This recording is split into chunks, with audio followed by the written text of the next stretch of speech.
Tawagan po naman ng Pangulong Bongbong Marcos sa mga lokal na pamahalaan. Pwede ba tugunan nyo agad?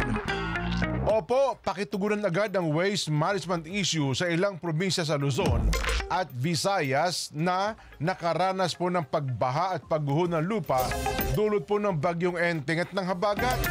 Ikinabahala po ng Pangulo ang hindi wasto.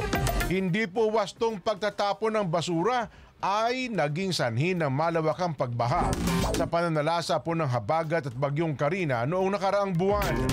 Hinimok niya ang publiko na manatiling ligtas at sundin ng mga lokal na otoridad na nangunguna sa pagtugon po ng pananalasa ng bagyo. Habang inaatasan niya ang mga LGU na pamunuan ang pag-isikap sa pagtugon sa kalamidad, piniyak po naman ng Pangulo na nakahanda ang pambansang pamahalaan para maagapan po maging epekto ng bagyo.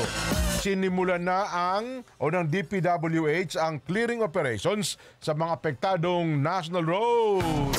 Ang tanong sa